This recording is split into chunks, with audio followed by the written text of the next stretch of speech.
imagino que ustedes han pasado leyendo. Romanos no es un libro tan fácil, ¿ok? Tiene palabras muy complicadas, ¿ok? A los niños a veces se confunden, y cuando digo los niños de 42 años también se confunden, ¿ok? Cuando habla de redención, adopción, santificación y todo eso, uno tiene que realmente entender, ¿ok? Y es muy, muy complicado Romanos, ¿ok? No es un libro tan fácil. Aparte de que Romanos fue escrito hace muchos, muchos años con una perspectiva muy, muy diferente a la nuestra, ¿ok? Pero el día de hoy, ¿okay? El día de hoy yo tengo el privilegio de ver qué es lo que dice Pablo, y lamentablemente o afortunadamente creo que yo, en mi opinión, él está hablando de lo que estaba pasando allá y nos está afectando lo mismo, ¿ok? Entonces vamos a empezar en Romanos 8, versículo 17, ¿ok?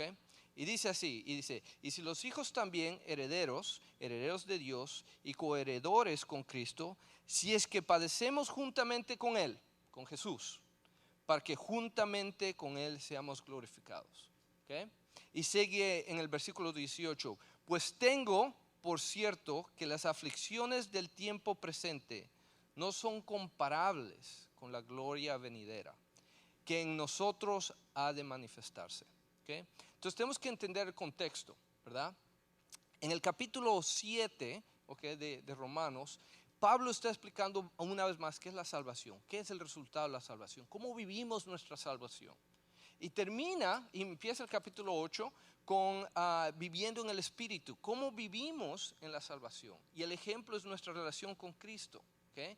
Y termina la idea, ¿okay? En el versículo 17, termina la idea de que si Él sufrió, nosotros también sufriremos con Él.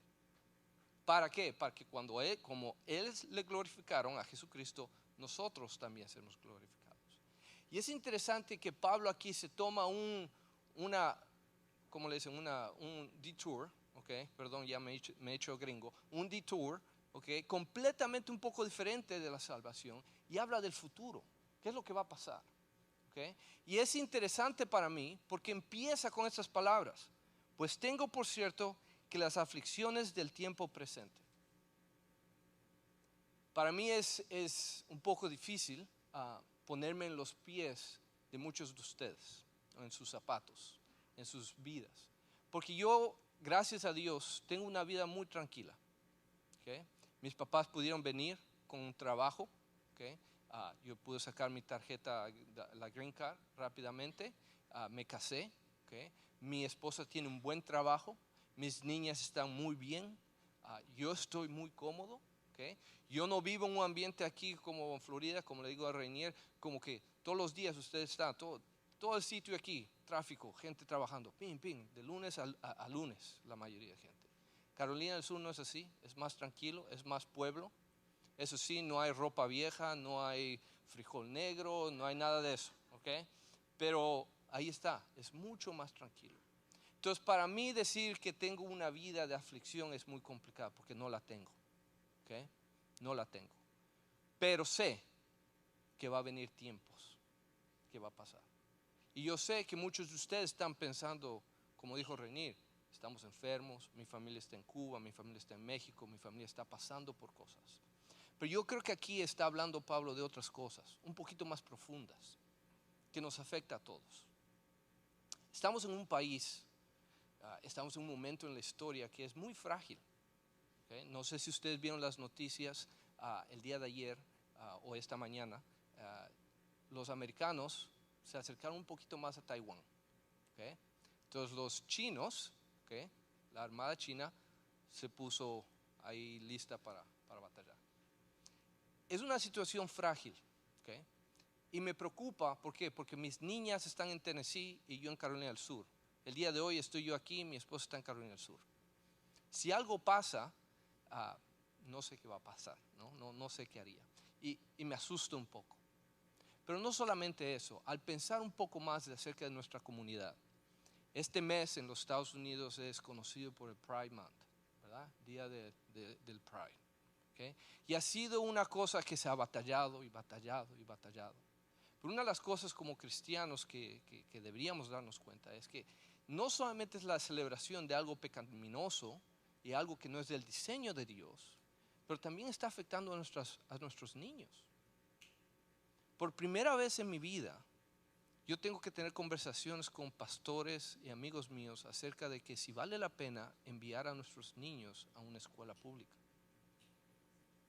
Hace años, cuando yo empecé el ministerio, yo decía, tenemos que enviar a nuestros niños. ¿Por qué? Porque en la mitad de la oscuridad necesitamos la luz. Y nuestros niños son el instrumento que Dios ha puesto ahí. Pero el día de hoy no estoy seguro. Me asusta. Y fui maestro por 4 años, ¿okay? Aquí en los Estados Unidos, y me asusta. Y no les digo que está mal, que está bien. Cada uno tiene que tomar esas decisiones, pero no es tan fácil. Me asusta también porque mis niñas, el miedo que ellas tienen es que no puedan encontrar esposo. Y están en una iglesia, van a una iglesia inmensa como Summit, donde hay un grupo de jóvenes inmenso. Pero la realidad es que el cristianismo se ha hecho tan aguado que realmente no sabemos con quién estamos hablando. Hemos perdido, y yo me incluyo en eso, todos nosotros hemos perdido la noción de qué es lo que nos está llamando Dios. Hasta después de COVID, yo pensé, eso nos va a despertar, no nos despertó. Y la situación va empeorando cada vez más. Al punto en que yo me pregunto qué es lo que va a pasar en 20 años cuando esos muchachos, esas muchachas se den cuenta que estaban mal y ahora no pueden tener niños. ¿Qué es lo que va a pasar? ¿Qué es lo que va a pasar como cuando yo me esté a punto de morir y a lo mejor no tenga nietos? No quiere decir qué pena, no tengo nietos. No hay una generación que siga con la palabra. La iglesia se está muriendo. Y es esta nuestra responsabilidad. Y esto es el contexto con el que Pablo está presentándolo a sí mismo. En Roma está pasando cosas bien parecidas. En ese tiempo, en Roma, Italia y todo ese sector ahí, era muy corrupto. Es parecido a esto. Es parecido a los Estados Unidos, es parecido a Europa, es parecido a Sudamérica. Tienen los mismos conflictos políticos que nosotros tenemos. Están pasando por lo mismo. ¿Y qué es lo que él dice? Y una vez más, por cierto que las aflicciones del tiempo presente no son comparables con la gloria venidera. Y comienza a explicar un poco más de eso. Yo creo que en los siguientes pasajes hay cuatro ideas que él presenta. Pablo, una de las cosas que me gusta acerca de Pablo es que él te da unas imágenes, te pone para representar lo que él está tratando de decir. Él utiliza imágenes y lo hace muy buen trabajo en eso. Y creo que nos da unas pocas imágenes, 4 ideas de hacernos acordar de que sí, va a estar muy difícil, pero acordémonos, ¿cuál fue el diseño con lo que Dios creó? ¿Cuál es el diseño perfecto que Dios tenía?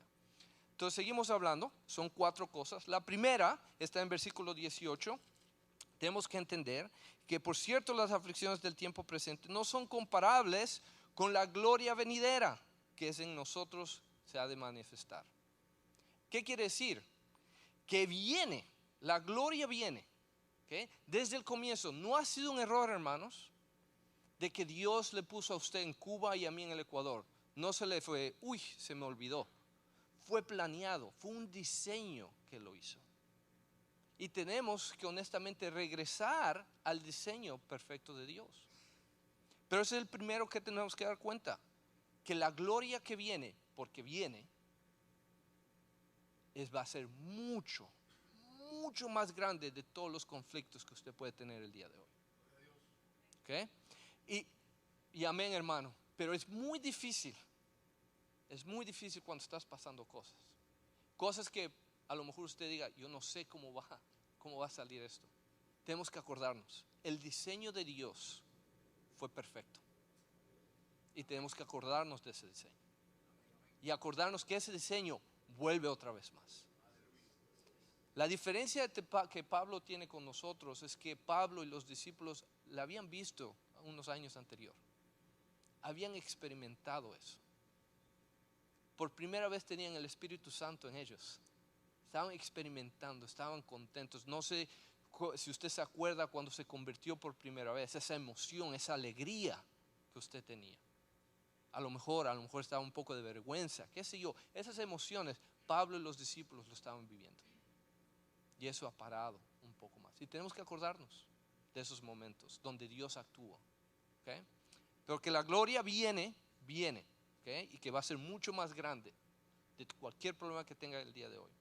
Sigue el versículo 19. Porque el anhelo ardiente de la creación es el aguardar la manifestación de los hijos de Dios.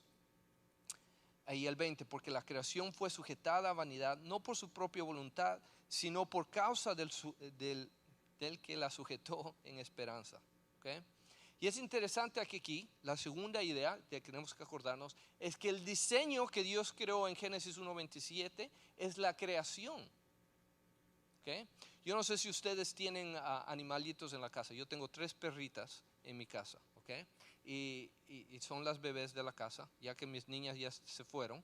¿Okay? Son las que les damos de todo. ¿Okay? Y hay una chiquita, Reagan, le llamamos nosotros la tontita de la casa. ¿Okay? No hace caso, no aprendió el nombre el primer año, no respondía al nombre de ella. Tiene problemas físicos, vomita muy rápido, pero es la bebé de la casa. ¿Okay? Pero cuando yo me voy, yo le pongo en la jaula a las 3. Y esos ojos de perrito, no sé si ustedes han tenido un perrito, esos ojos que te penetran hasta el alma, que me estás dejando. ¿Okay? Pero cuando yo llego, alegría. Creo que a eso se refiere. Ese anhelo que la creación tiene de ver la relación que nosotros tenemos con el Padre. Cuando yo llego a la casa y mi perrita se aloca y brinca y salta y le tratamos de que se tranquilice, pero cuando yo me siento y ella se sienta al lado mío, siempre respira. Ya, pasó. Llegó. Y yo le doy de comer, le cuido, pero a veces también hay que darle de disciplina a la perrita. ¿Okay? Pero ahí está. Y todos los días es así. Eso es lo que yo creo que se refiere Pablo. Que la creación anhela. Génesis 1:27. Génesis 1:27 dice esto, y eso tenemos que acordarnos. Dice, y les bendijo.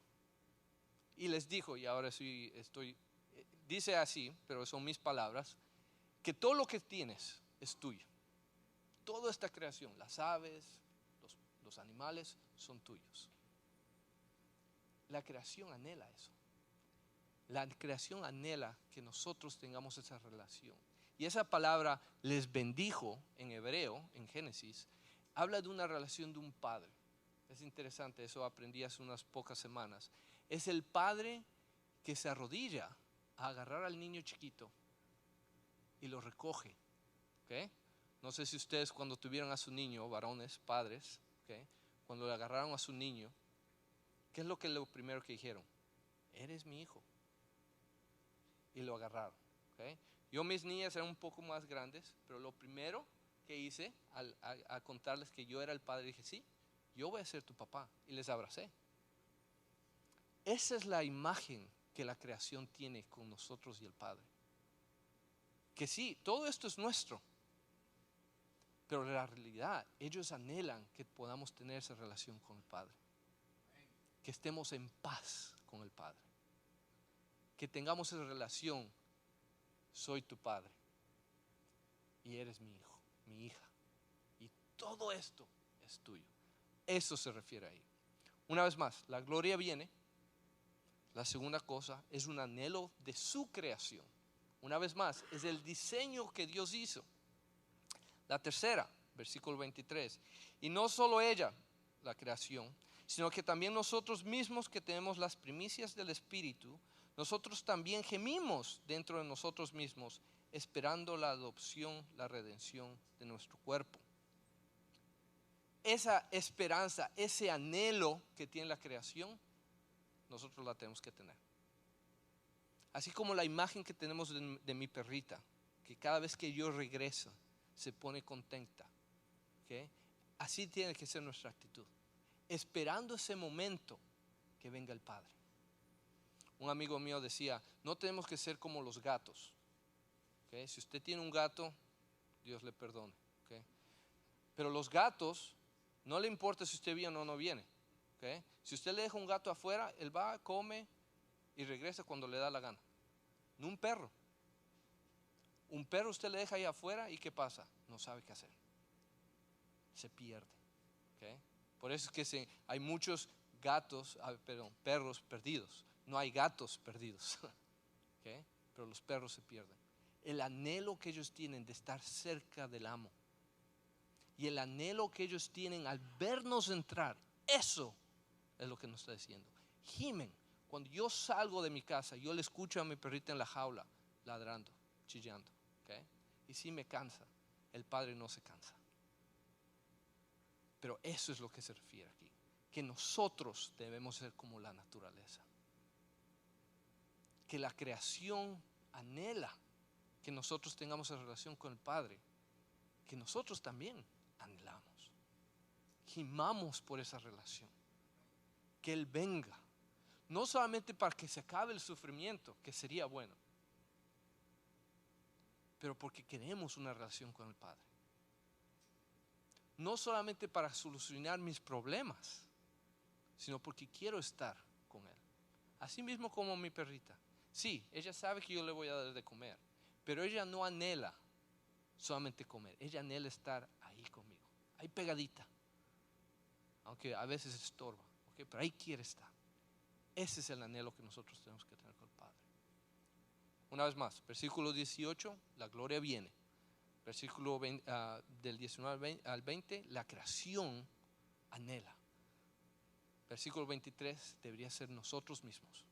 Nosotros como la creación deberíamos anhelar eso. Y aparte de eso, en el versículo 23 al final dice, también gemimos dentro de nosotros mismos esperando la adopción, la redención de nuestro cuerpo. ¿Okay? Estamos esperando, anhelando del trabajo que nos ha puesto, que ya termine. Que cada hombre, mujer y niño en este país, que cada hombre, mujer y niño en el mundo puedan escuchar el Evangelio. Yo sé que yo tengo el beneficio de estar involucrado en el mundo entero. Entiendo que yo tengo una bendición de poder ver a los hermanos de la India y entender qué es lo que quiere decir. Pero hermanos, estamos pasando un momento muy, muy, muy especial. Hace unos 20 años, okay, cuando yo empecé esto, sí, 20, 21 años, okay, no podíamos decir que había una iglesia en cada región del planeta. El día de hoy, hermanos, en nuestra organización, solamente en nuestra organización, todo idioma está representado. Los idiomas más grandes. El inglés, en Sudamérica, Centroamérica, en Europa, en África, en el Medio Oeste. El plan de Dios de redención se está completando. ¿Usted está anhelando que venga Jesús? Así mismo como la creación lo está anhelando. Es la pregunta. Y la cuarta observación viene más adelante en el versículo 25. Dice, pero si esperamos lo que vemos, con paciencia lo aguardamos. Y es el más difícil, ¿okay? Porque una representación del fruto del Espíritu es ¿qué? Paciencia. ¿Y qué lo dice aquí? Si el diseño de Dios, la gloria viene, la creación anhela, nosotros debemos anhelar, tenemos que tener paciencia. Tenemos que confiar que Él está en control. Es lo más difícil, porque cuando nosotros estamos pasando por problemas, no sé si ustedes, a lo mejor ustedes son mejores que yo, pero cuando estamos pasando por problemas, a veces no hay solución. En mi cabecita no hay solución, cuando realmente Dios está en control. Es muy difícil como seres humanos dejar que Dios esté en control. Pero tenemos que entender que cuando Dios nos agarra, Él está en control. Y la mano puede sacudirse, puede hacer lo que sea, pero al final Él nos tiene en sus manos.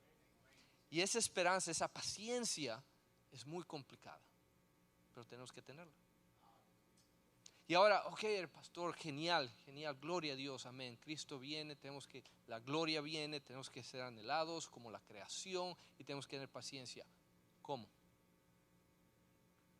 Porque a veces lo dejamos así, ¿verdad? Y Él viene.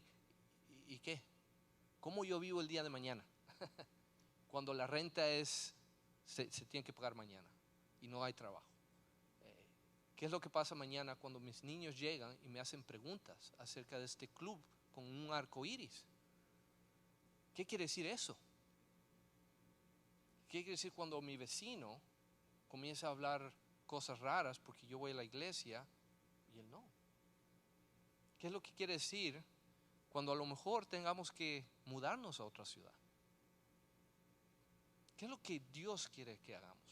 Entonces creo que en el versículo 25 al 27 Pablo nos da una pequeña aplicación que para mí es muy profunda y muy especial, porque es una aplicación muy general, pero es un recordatorio una vez más. Entonces esto es lo que dice el 26. Y de igual manera el Espíritu nos ayuda, el Espíritu Santo nos ayuda en nuestra debilidad, pues que hemos de pedir como conviene. No lo sabemos, pero el Espíritu mismo intercede por nosotros con gemidos indecibles.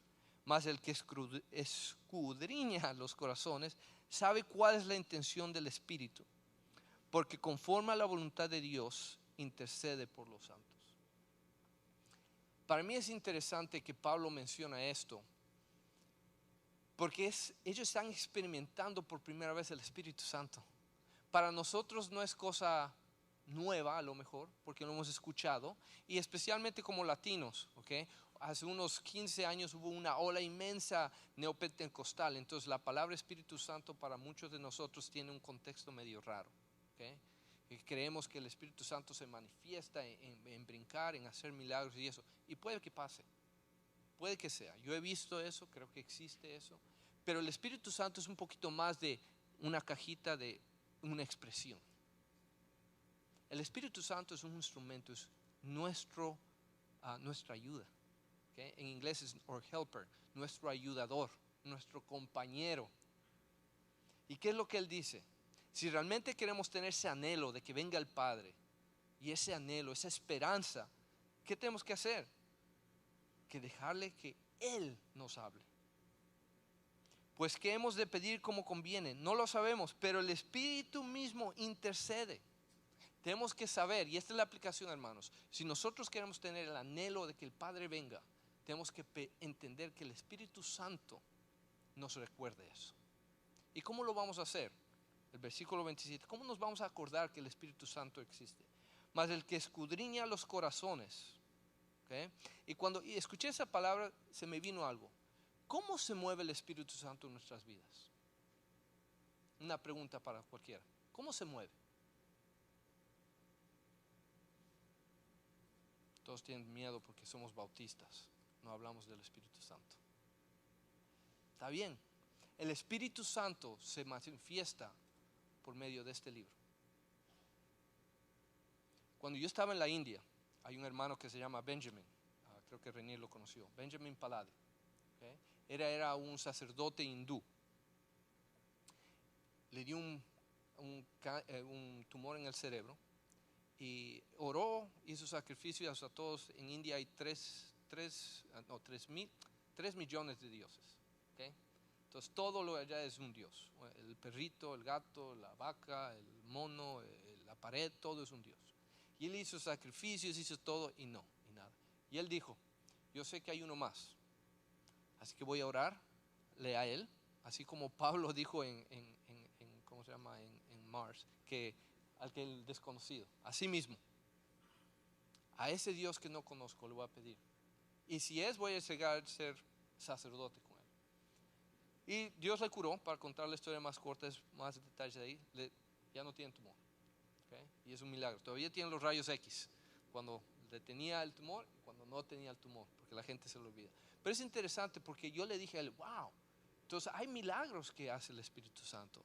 Y me dijo, sí, pero cuando la palabra de Dios llegó al barrio, cuando comenzaron a la gente a leer la palabra de Dios, dijo, los milagros cambiaron. Digo, ok, va a ser mucho mejor. Dijo, no, no eran tantas manifestaciones, no eran súper milagros que uno puede poner en la televisión, que uno puede contar aquí.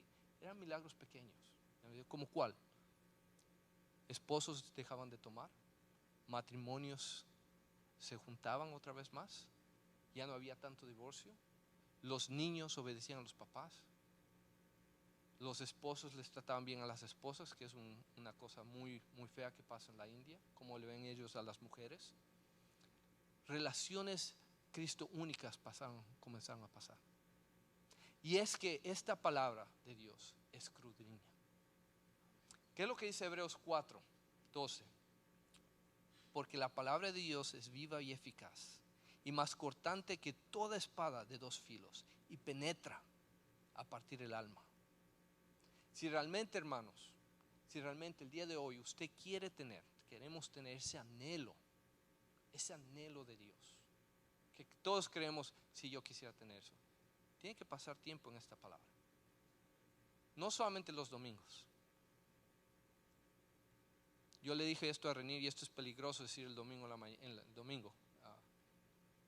Yo estaría muy contento, y creo que Dios estaría muy contento, si nadie viene el domingo, las iglesias vacías, pero de lunes a domingo la gente está teniendo una relación personal con Dios. ¿Qué pasaría? ¿Qué pasaría, hermano, si usted le da, y esto yo utilizo siempre, le da vocabulario al Espíritu Santo para que Él le hable a usted? Para que se haga acuerdo, que le dé ese anhelo de que la salvación no es solamente para cuando nos muramos, sino el anhelo del día de hoy, que el Padre viene y el sufrimiento se va a acabar, pero que esa redención tiene que existir el día de hoy. Si cualquier cosa que yo haya escuchado esta mañana o esta tarde, perdón, que sea esta, hermanos: la palabra de Dios es la clave para ese anhelo. Que esa palabra de Dios, esta Biblia, tiene poder. Y si usted no le da vocabulario al Espíritu Santo, se nos va a olvidar, como se nos ha olvidado varias veces. No se olvide, hermano, usted necesita la palabra en su vida. Dejarle que penetre hasta el alma, como espada de dos filos, que toque hasta la coyuntura, lo más personal, lo más privado de su vida. Esto tiene el poder. Déjeme orar.